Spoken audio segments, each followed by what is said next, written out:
Welcome, everybody, to the 49ers Game Day Preview. If that intro doesn't get you pumped up for what today is, you can't even call yourself a 49er fan.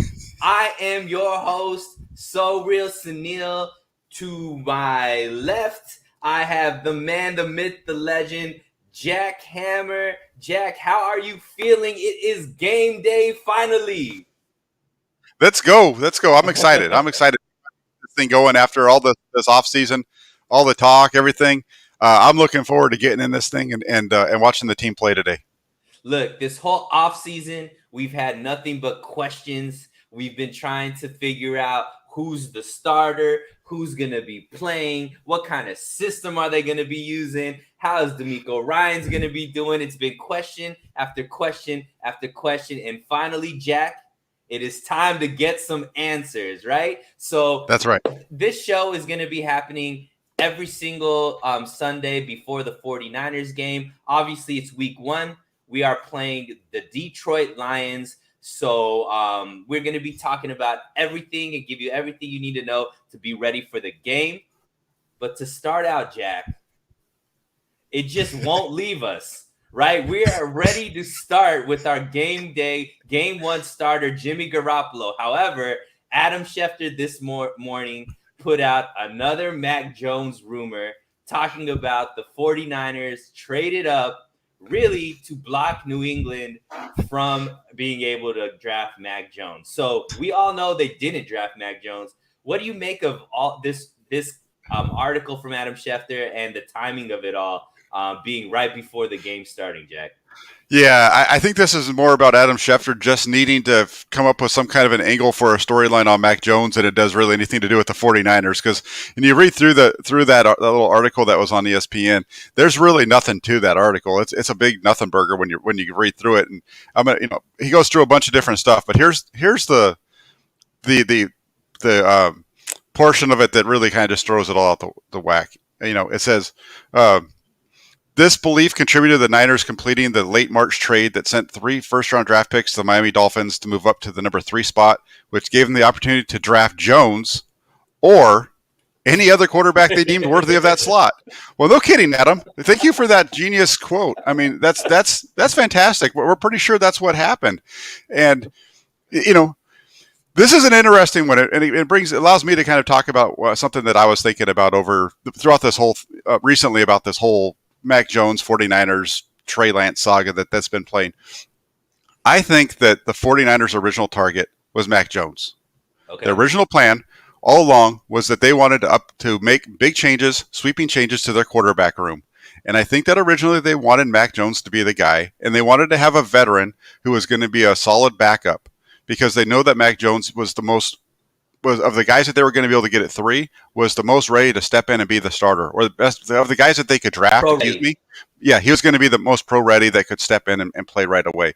So by getting Andy Dalton, by getting Joe Flacco, a guy of that ilk, you're able to have Mac Jones be your starting quarterback, but also have a guy that behind him that you feel you can win a game or two with if he has to step in and play maybe 1 or 2 or 3 weeks during the season. And I think that was the thought process originally. And then as things went through, and they missed out on Dalton and they missed out on these guys, then it changed. And now it's like, you know what? We need to get a guy. We're going to be, for a lack of a better term, we're going to be stuck with Jimmy. Right. Because we don't have anybody else that's valid enough to be the second guy in our room. So we're going to go ahead and stick with Jimmy. So since we're going to stick with the guy that's already taken us, we're going to go ahead and we're going to make a move for the guy that's going to maybe take a little bit longer to be ready to play and be ready to start. We're going to go in a totally different direction. Going to get the athletic guy, uber athletic guy who has the really high ceiling, and maybe he'll be able to contribute a little bit this year, but really down the road he's going to be the guy. So that's the way that I'm thinking about this. I don't know. How about yourself? Yeah, I mean, I think that makes a lot of sense. I mean, clearly, the media really felt that Mac Jones was the type of quarterback that Kyle Shanahan wanted, and that gave us a lot of content this offseason about talking about it. I think it was very difficult to move Jimmy Garoppolo for the team. I think they missed a lot of opportunities to move him if that was what they wanted to do. But yeah, I mean that sounds completely plausible.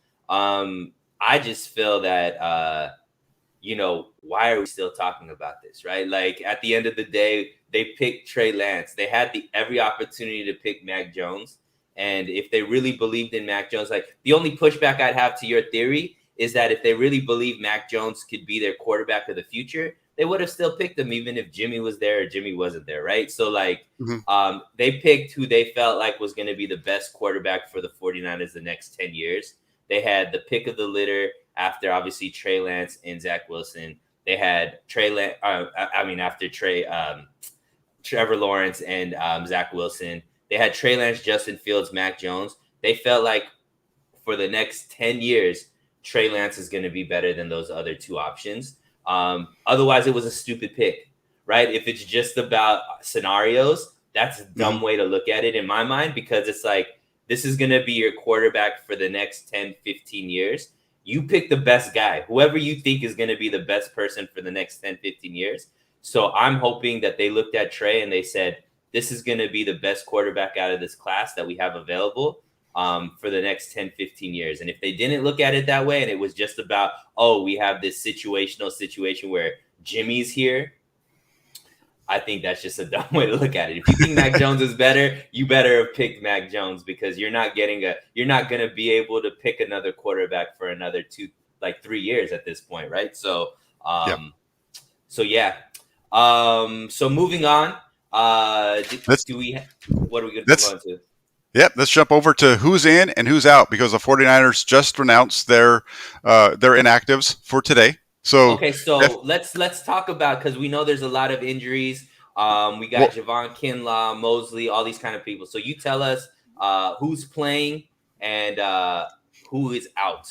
Yep. So let's start with the who's out, because what's going to happen here is these names are going to kind of help us with understanding, a couple of the positions, because there's a couple of guys who we know are going to be out. Like you said, Mosley's going to be out. So the question all along has been who's going to be the backup cornerback to Mosley and so on. Right. So the inactive list today is cornerback Emmanuel Mosley.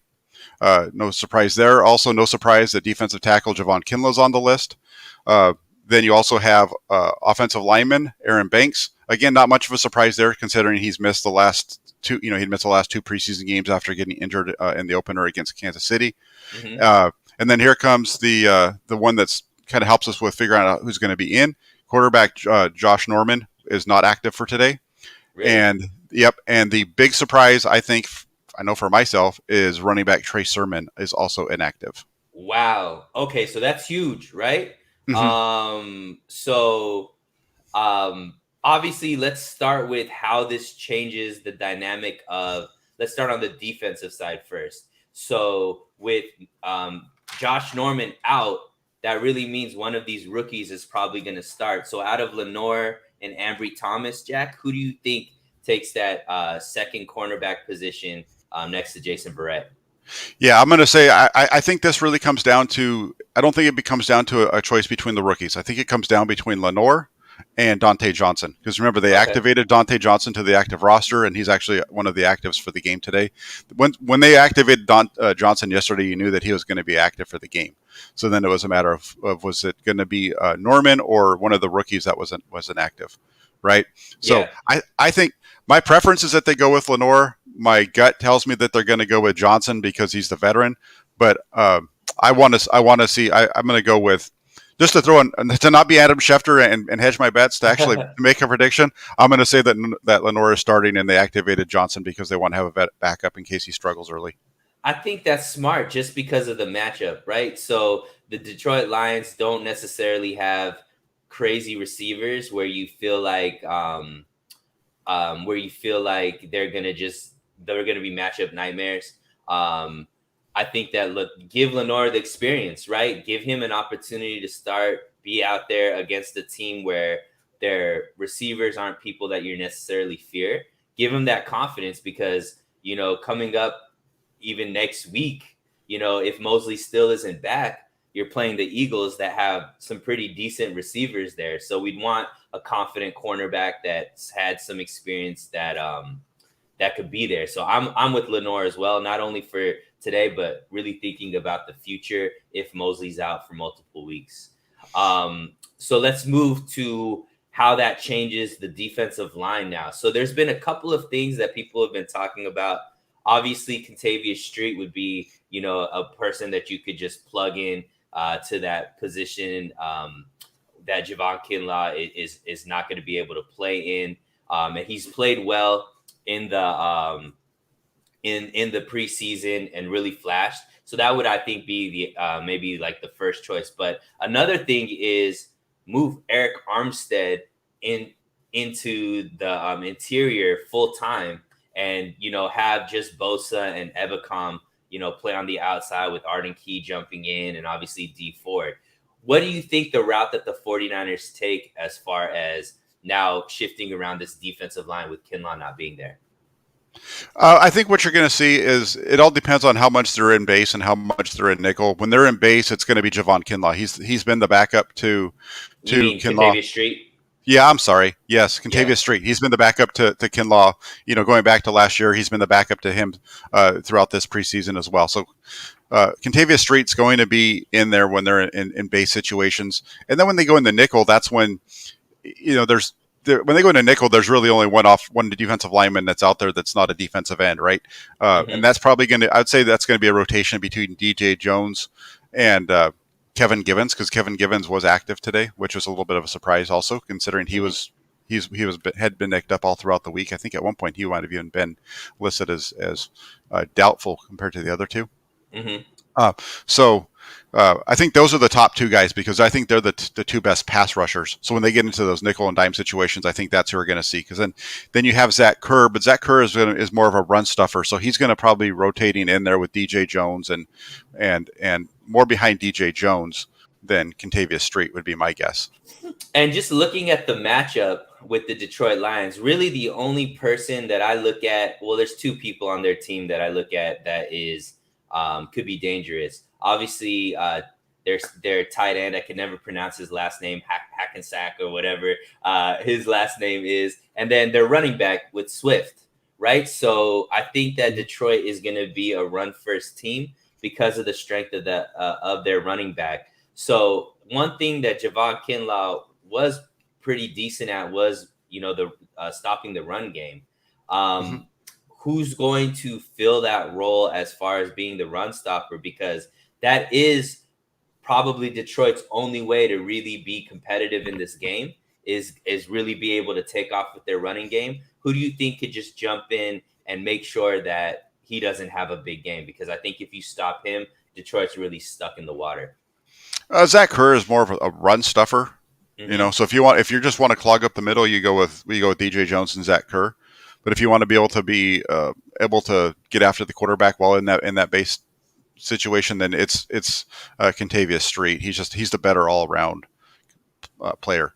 So if you were to pick, Jack, who do you think starts next? So we're thinking it's in the base downs: Eric Armstead, DJ Jones, somebody, and Bosa, right? So who do you think, if you're a betting man, who's starting at that defensive tackle position? Contavious Street. I agree with you. I mean, I think he's just had too good of an offseason to not put him in there. And obviously, we know that it's going to be a heavy rotation defensive line. I think everybody's going to get a chance to play. And they'll probably just go with the hot hand, depending on, how everything goes and things of that nature. So even though we really Kinlaw is obviously a big piece to this defensive line, I don't think that it's going to be as big of a hit because of how much depth the 49ers have and also the matchup as well. Yeah, no, I agree. So let's talk a little bit more about the defensive line, right? So we have some people that are coming back healthy. Obviously, Nick Bosa. That'd be an amazing player, Nick Ford. Nick Ford and Deep Bosa. So obviously Nick Bosa has come out and basically said he's good to go. He's ready to play every single down that they ask him to play. D Ford, not as confident, basically saying he's probably going to be on a pitch count. But what are your expectations as far as D Ford and Nick Bosa and how much they're actually going to play in this game? I think they're not on a pitch count. The deal here is that they're in their position, they're in their groups basically, right? So they have their personnel groupings that are going to be in there. So it's going to just depend on how much those are in the game. So I think you're going to see Ford. He's pretty much going to only be in there in nickel and dime situations. He's probably going to play somewhere around 15 snaps, I would guess, in this game, based on how often Detroit's going to be in those third down situations, maybe a second and long every once in a while. But I do think we're going to see Nick Bosa quite a bit. He's going to be a little bit more of your more in the base downs. I would actually expect to see Nick Bosa start this game at the one defensive end spot and then rotate in with Arden Key here and there. But I think we're going to see a lot more Nick Bosa than we do D Ford. Now, if this game gets out of turns into a blowout that I think some of us are expecting, do you expect like a Nick Bosa, D Ford? You expect him just to sit him and play the other defensive linemen? I think if it becomes a game where they're up by 17 late in the game, in the second half, in the fourth quarter, then I don't think they're going to put them out there to just to run them out there. I think at that point they back off with those two to save them for next week and later on into the season. Before we move on, we missed the big news. We only talked about the defensive side. We forgot to talk about Trey Sermon being out. Now this was a surprise. It seems like, Jack, did you know he was injured? Did you know that this was a possibility? No, there hadn't been any signs. From what I've heard, there hadn't been anything as far as him being injured or anything like that. He hadn't been on the injury report at all. So it's a little bit of a surprise here. So that leaves them with let's see, we've got Hasty, Mostert, Hasty, and Mitchell. Mitchell, right? And yep. I guess as far as just positionally, right? Trey Sermon. I think Hasty has to be the person that comes in and gets a bulk of what Trey Sermon would have gotten, just because of the size and the skill set. Mitchell is going to be more of that change of pace back, but this really is a big deal, right? Because one of the things is, how do we keep as few hits off of Mostert as possible to keep him healthy throughout the season? And Trey Sermon was going to take a bulk of that. But the good thing is, Hasty has played really well this preseason. He's looking very sharp, quick, strong. He's hitting the hole at very, very, very well. So if you're in fantasy and you have JaMycal Hasty, this might be one of those games that you throw him in here, because I'm assuming he's going to be now. He's going to be the goal line back. Wouldn't you say? JaMycal Hasty? Yeah. No, I would think of the three backs that they have active, that Elijah Mitchell would be the goal line back. He's more of an in between the tackle runner. That's what he did quite a bit in college at Louisiana. So I think he's going to be he'll become the goal line back. Hasty will be I think Hasty's more of the change of pace back. Hasty's a little more of your third down back, at least from what I think of him. But I could be completely wrong. So you think it's going to be a heavy load of Mostert then? I do. I think this is going to be this. If we go ahead and just switch off of this to our next topic, right? Because this kind of goes with the keys to the victory. I think that this might signal the 49ers having a little bit different game plan than we all expected. My expectation of this game was that they were going to come into this thing and they were going to run the ball and really try to dominate the line of scrimmage. I don't see that happening with Raheem Mostert as your starter without having a guy behind him that can really pound the ball. And that's where Sermon comes in, right? Sermon's a little bit. You're hoping that Sermon can be that big body that's going to be able to pick up another 10 or 15 carries behind the 15 that you get from Mostert. So I think this might point to the 49ers being a little bit more heavier with Jimmy Garoppolo. Interesting, which could be a positive or a negative depending on which Jimmy we get to see. However, I think I might push back a little bit, Jack. I really think that they have to be a run first team because of the way Jimmy plays. That play action needs to be a threat for him to be successful. And I believe that they will play JaMycal Hasty quite a bit because I think that's just the way.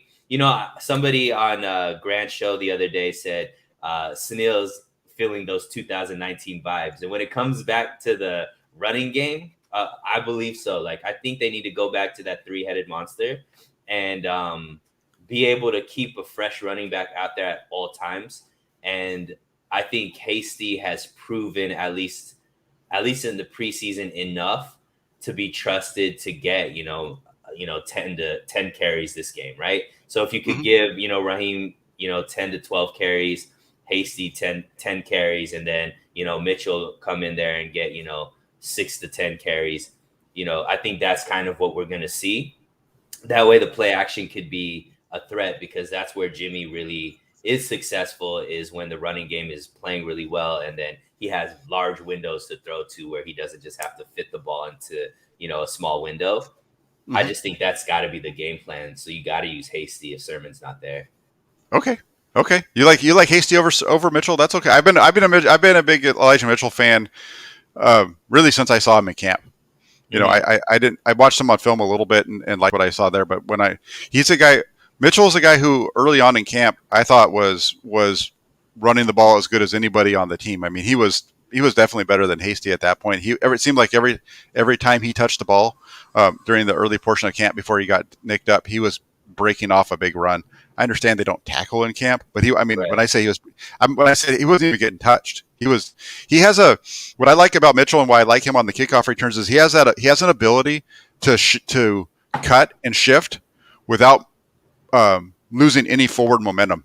It's you saw that on that kick return against. If you go back and if you have time before the game today, watch that kickoff return against the Raiders. He shifts his feet a couple of times to the left to get by people, and he's making cuts, and it's not slowing him down at all. So I really like what he brings to the table. He has the ability to catch the ball in the backfield a little bit. He's not you're not going to think of him as a great pass catcher or anything like that, but he's shown the ability to make some plays with his hands as well. So it's going to be fun. It's going to be interesting to watch these two young guys. I'm already seeing the people complaining about the 49ers draft on Twitter now with Banks and Sermon not playing along with Javon Kinlaw from last year. But I think you're going to like what you see out of Banks. He's going to be good, and you've got two corners that are rookies that are active in this game as well. One of them was safety. Hafunga might get some run too. Jack, A lot of people in the comments are asking why is Sermon out. Did they list what the injury was, or they just say he's out? No, it's there is. I've seen that a bunch, and unfortunately, they didn't give a reason. We know a couple of them, but we won't know until after the game. I don't think, as far as why he's out. So I have a question for you. Now that Sermon is out, who for all intents and purposes was going to be like the goal line back, and get probably a bulk of the carries after Mostert. I've been a big don't bring Trey Lance in for gimmick plays and stuff. Let's just sit him and treat him like our backup quarterback. Mm-hmm. But now that Trey Sermon is out and there's not necessarily like a go-to goal line back, do you expect in goal line to see a lot of Trey Lance? Yeah, I think that's where we're going to see him. I think we're going to see him today, and I think he's going to be in the game when the 49ers get to the red zone. That's when you're going to see some rotation there between him and Garoppolo. I think Garoppolo is going to play, obviously the bulk of the snaps today. Mm-hmm. But when they get down into the red zone, I think that's where you see Trey Lance coming in, because that gives you that's your fourth running back on the roster today. And how do you think that's going to affect the overall flow of the game for the 49ers? And especially, how do you think Jimmy's going to handle that, where he's not getting the opportunity necessarily maybe to, go out there and get the touchdown pass in the red zone? I think he's going to be okay with it. I mean, they've done they kind of have, they've already done it once in a preseason game. Right. And I don't know. I think he just seems to be the team guy, right? I mean, whether he likes it or not, he's not going to come out and tell you that he doesn't like it. so the way that I'm not worried. So I'm not really worried about his feelings getting hurt. I just want to make sure that if when he gets back into the game, he's still able to play at the same level as he was when they pulled him out. Not go through having to come back in and do a play or two before he gets his rhythm back. That's my only And concern. and with your your best guess, do you think Trey is going to come in and just do a play and then come out, or do you think they're going to give him some series? I don't think you're gonna see him in for a full series like Uh-huh. during the early portion of the game if it's in doubt, right? I think you're gonna see him come in for maybe more than one play at a time. It's going to be maybe a group of plays, but it's not going to be a series. Meaning, right after they take possession of the ball, that he runs through that whole series until they either punt or score. I see it being more of a situational thing based off of where the ball is and how what their game plan is to attack at that point. It's going to be interesting. So we kind of went over a little bit of the keys to victory. Obviously, we think that the running game is going to be key. What are your other keys to victory to be able to beat, a Detroit team that right now is rebuilding? Obviously, a new coach, new quarterback. Hasn't been a team that has had much success in the very recent future. So they're trying to create a new culture over there. So kind of like a game that the 49ers are heavily favored in, but still you want to make sure that you're focused and, playing on all cylinders because it's the NFL. Any team could beat any team if you're not, focused and doing the right thing. So we obviously think the running game needs to be strong. What are some other keys, Jack, that you see to make sure that the 49ers can secure this victory? They really need to, they've shown in the past that they can really get to Jared Goff, and Jared Goff is not good when he gets pressured. And Mm-hmm. so we know that the 49ers defense is their strength is going to be slowing down the running game, I think. So they're going to be able to slow that down. They need to force this ball into Jared Goff's hands, and then they need to just do what they do best and get after him and knock him around a little bit, because they don't have the threats on the outside. As you mentioned earlier, they only have, I Mm-hmm. think, Terrell Williams is their only receiver that anybody might recognize the name. Right. But other than that, that's a bunch of names that nobody's ever heard of. So I don't think that's going to be a problem. But they just need to force him to throw the ball, and then that's where you get the interceptions and sacks and the big plays that could possibly make this a blowout. Yeah, and obviously this is going to be D'Amico Ryan's first game as a defensive coordinator, and most 49er fans I know are super excited about the type of mentality he's going to bring to the defense. And one of the things that we've heard a lot in the offseason from guys like Jimmy Ward and D'Amico Ryans is being more aggressive. Jimmy Ward's talked a lot about getting some more turnovers out of this defense. Obviously, they brought in, some aggressive people in the secondary with their draft class with Lenore and Ambry Thomas, who are known for being press man cover type corners, and then Hafunga, who's just flying all around the field as well. So over under 2 turnovers for the 49ers defense this game. In this one, I'm going to go with the under. Or no, I'm going to actually. Can I go with a push? Yeah, you can go with the push. So you think that they're going to get two turnovers this game? Yeah, I don't think they're going to be at 3, and I don't think it's going to be at 1. I'm going to say it's going to be. I think that's the number. You hit the number right on the head. It's going to be 2. Okay. And Yeah. I think that that's something that this defense is the next elevation for this defense, right? So under Salah, they've been kind of like bend don't break. Like, let's just not let anything get past us. No big plays, let's limit the big plays, and let's make sure that we could stall these drives and keep the score as low as possible. Whereas I think that D'Amico Ryans is going to try to win, the plays and try to get the turnovers. And if the defense could be that aggressive style and succeed, I think that could be a really big blowout just because of the field position game where they put, the 49ers offense in a really good position, make it easier for Jimmy and, that offense overall to like put up some points. So I really think the defense is a key here in dictating how this game goes, because if they are able to turn the ball over, they're able to, 3 and out Detroit, which they should. because Detroit's offense isn't, scary other than two players like we've talked about, then I think this could be a route, and the 49ers offense can really just, kind of explode as well. Jack, we still got you there, man. You seem a little bit frozen. I think we lost Jack. So while he's figuring it out and coming back in, let's see. Michael Miller, over or under 5 sacks. I think that is a great number.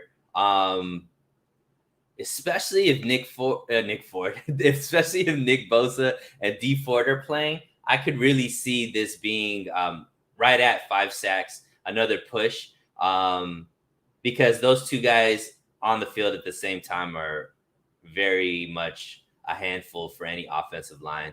Obviously, Penei Sewell being there as the rookie left tackle, I'm sure that D Ford and Nick Bosa are going to try to take advantage of that. Give him some looks, but we want to see at least 5 sacks, I think, for this defensive line, especially with the depth and what them being the strength. Obviously we brought back every single defensive lineman that we had in training camp, didn't let anybody go. So that I think is going to be right at, I think 5 is a good number as far as how many sacks. Jack, we were talking about over under 5 sacks for the defense today. What do you think about that? Sorry, but first off, let me just say sorry about my internet connection. My kids decided that it was time to get up and jump on the internet, and I have McDonald's internet, basically. It's awful. and so I got kicked off there for a minute, and so Suneil was unfortunately stuck in the middle with a bar right in the middle of his face. But it's over under 5 sacks. I'm going to go with over. Let's go big. Let's go bold today. Nice. On that. I pushed on that one. I think 5 is like the right number. Yeah, I think so. And I think that was a really good number. I think 5 makes sense, especially if I really think this game is going to get out of hand for Detroit. So I'm not expecting our starters to play much in the second half, just because I just think the 49ers are that much better than Detroit at this point. So but if Bosa and Ford are out there at the same time, there's going to be some sacks because those guys are a handful. Obviously, a rookie left tackle and Penei Sewell, who's had an up and down, off season as well. So that I think is I think 5 is a great number. Jack thinks over, which would be great, exciting. Obviously, if we could get more than 5 sacks. Let's go back and just have 8 like we did against the Raiders, in 2019. Yeah. No, that's exactly. Let's go out there and get a bunch of sacks here, and I think the 49ers are going to have a dominating performance on defense. Going back to what we talked about earlier, Jimmy Garoppolo has not been very good in the opening weeks. Okay, and if they don't run the ball a lot, I think this game stays close. So I'm kind of on the opposite end of what you're saying. I don't think it's going to be a blowout. I think it's going to be a game that's going to be a little bit tighter than we all expect. We're not going to, we haven't got to our predictions yet, but I just think they're going to need as many sacks as they can to be able to get off the field and get the ball back to the offense. Now, I know you think that they're going to throw the ball a lot more. So as far as personnel with the wide receivers, what kind of, do you think that we're going to start seeing more 3 wide receiver sets, or do you think it's just going to be the same 2 and Debo, Ayuk, and Kittle as far as the pass catching options? That's what's going to be interesting about the whole Trey Lance portion of the game today is when he comes into the game, are they going to do what they've done in the past, which is go to more of a 11 personnel, 1 tight end, 1 running back, because he's the second running back that's out there. Because that's what they did against the Raiders. They went pretty much 11 personnel every time he touched the field. So do they continue to do that even inside the red zone which will allow them to spread Detroit out more? So it'll be interesting to kind of see how that all plays out. Do you think Sanu and Sherfield get some run in this game? Yes. Yeah, you're going to see Sanu and Sherfield in this game for sure. they're gonna be the 3 and 4 receivers. The 49ers don't run a ton of 11 personnel, but you're going to see those two rotate into the game. And I expect with the running back situation maybe being a little bit shuffled now that Trey Sermon isn't there, we'll probably see a lot of jet sweeps and a lot of using the wide receivers in the running game as well. We didn't see a lot of that in the preseason, but I expect we're going to see a heavy load of Debo and Ayuk taking those jet sweeps and hopefully going for big yardage with it as well. Yeah, I would expect to see Samuel on a jet sweep. I would expect to see Samuel maybe even early on a little wide receiver screen on the outside. Maybe Brandon Ayuk on a reverse. Those kind of Yes. thing. Those are some things that I can see them getting those guys into the flow of the game with. For sure. There's going to be a lot of slants, a lot of checkdowns, a lot of wide receiver screens, probably even see some tight end screens so that we could get Kittle, going as well.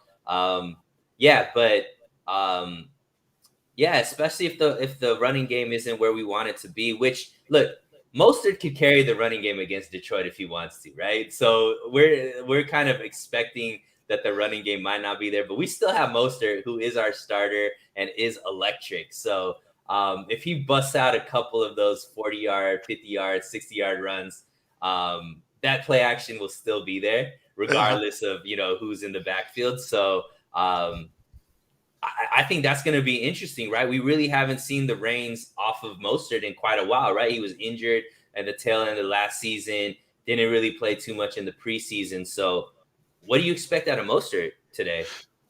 I would expect to see him get the ball. I would expect to see him run the ball a good 15 times today. That's what I would expect. That he's actually going to get handed the ball about that about that number, and then he might catch one or two out of the backfield as well. So I would expect a lot of the ball to be in his hands quite a bit, and he's explosive. So you get him into open space or get him a crease against these linebackers, and I think it could be some really big gains.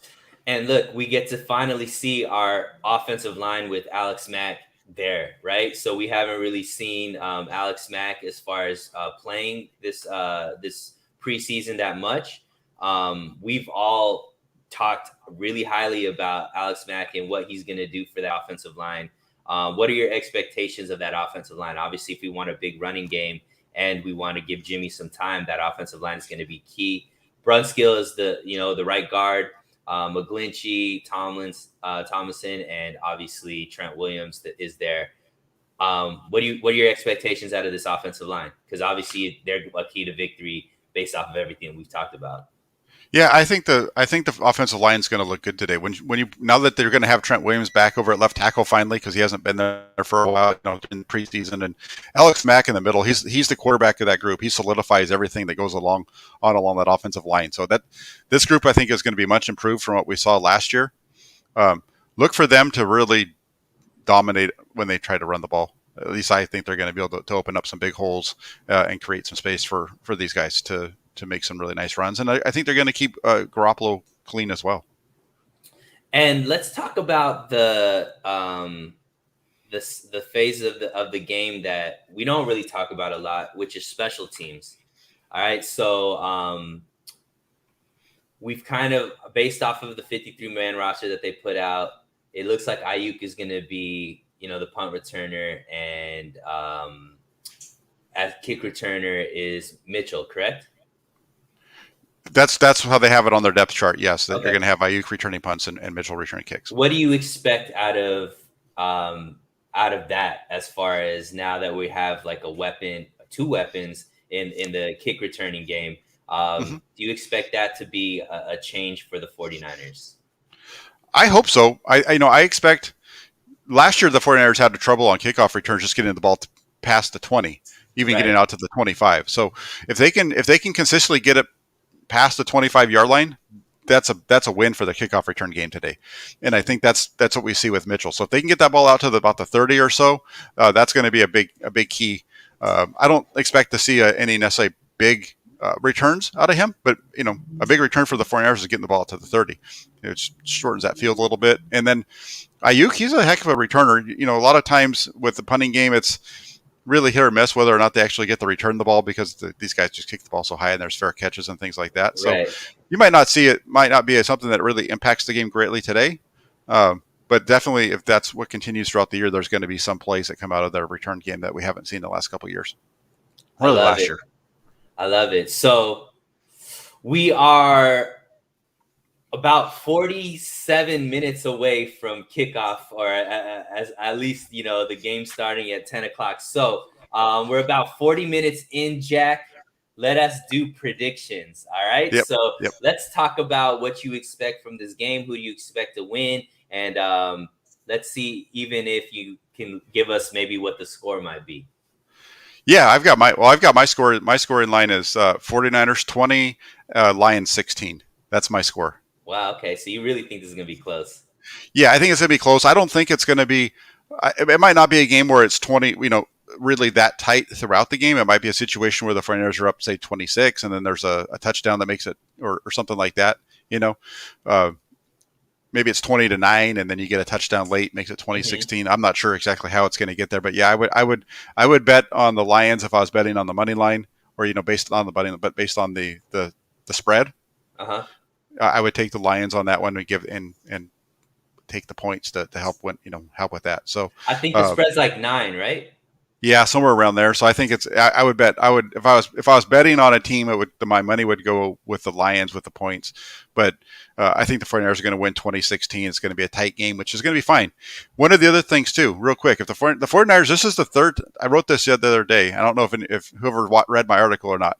The 49ers and the Lions have opened up the season 2 times since the 80s in Detroit, 1981 and 1984. Anybody remember what happened at the end of the 81 and 84 seasons? Super Bowls. 49ers were Super Bowl champs, baby. Yeah. In 81 with Joe Montana and that crew, they lost the game to open up the season, and then in 84 they won. So they split those games. But either way, whether they win or lose, I think that might be something to keep an eye on as we go through this year. Maybe it's a little precursor to how the season's going to play out for the 49ers. Who knows? Yeah, I am much more high on how the 49ers are going to do today. I think this is going to be a game where the 49ers aren't in any danger or feel any kind of pressure throughout the game. I think this score is going to be closer to like a 24-10 type score where the 49ers win by, 2 scores and pretty much dominate on every single level. I think these guys are pumped. These guys are ready to go. It is an away game. However, I think the 49ers want to make a statement. A lot of these guys that came back for one reason and one reason only, and that's to win a Super Bowl. And you got to start. I think that's just set up to start with the 49ers making a big exclamation point and basically showing the rest of the league that, look, we are a threat out here. And I don't think struggling against Detroit is something that they want to show as far as their first game, right? So even though Sermon is out, I still think Mostert has a huge game, possibly go over 100 yards. I think Jimmy plays fine as long as he doesn't turn the ball over. I expect, Debo and Ayuk to have, well-rounded games as far as, a lot of running opportunities and passing opportunities. Kittle probably has a big game because I don't really think anybody on Detroit can really handle Kittle. I think this defense dominates, man. I really don't see a path to where the Detroit Lions could give any kind of pressure to the 49ers just with their makeup and how good this defense is going to be. So okay. I disagree, Jack. 24-10 49ers are coming out with a dominant week 1 victory.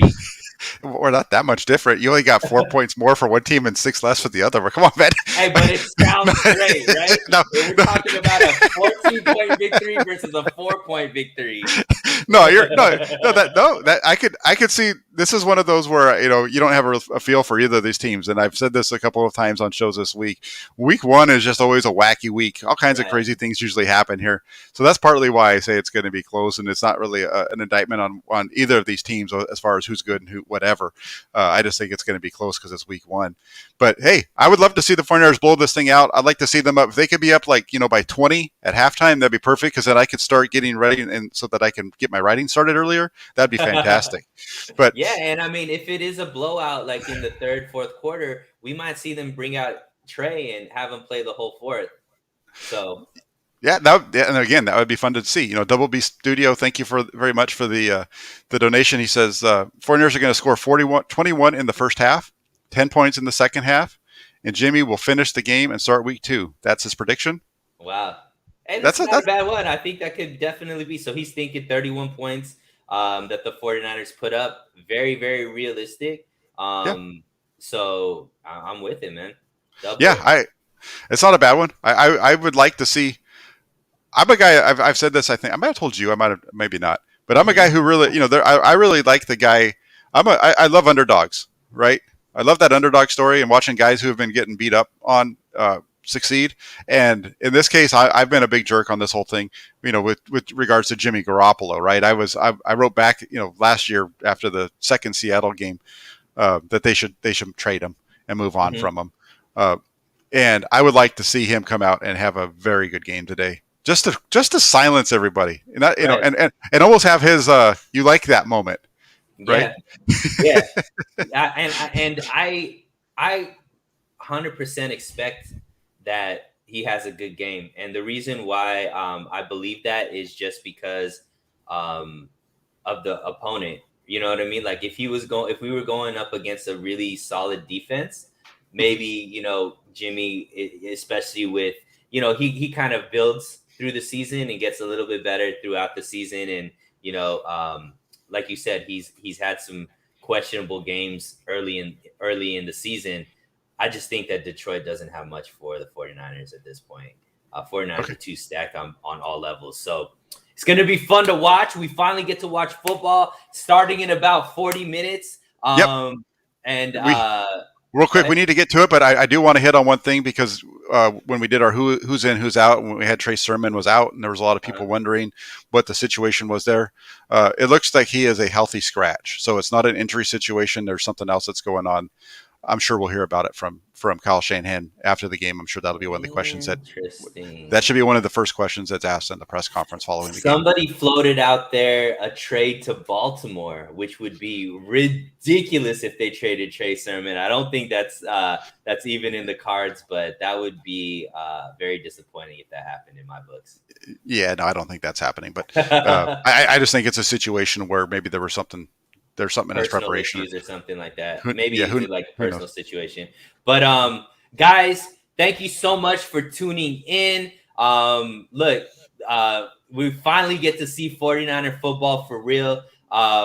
Please subscribe to Jackhammer's channel. Please subscribe to my channel, So Real Sports Talk TV. I'm actually doing a post-game show with Jack's partner in crime, Jesse Naylor.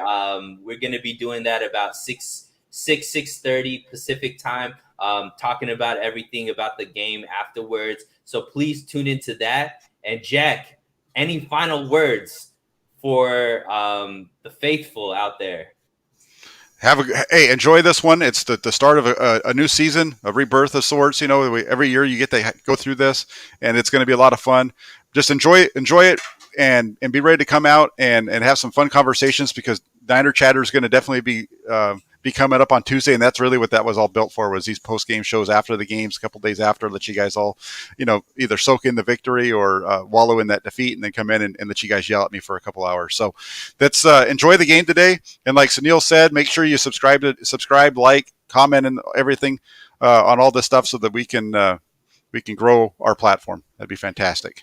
Thank you so much for tuning in, guys. It is going to be an amazing week 1 game. The 49ers, there's no way that they're going to lose this game, guys. So get excited, get pumped up, and we will see you all we'll actually see you guys on Monday 6 o'clock on our channel where we go over, on my channel, where we go over everything with this game. So guys, enjoy the game, eat a lot of food, drink a lot of beer, have fun with your family and friends, stay safe, and we will talk to you guys very, very soon. Yep. Have a good one, everybody. Thank you.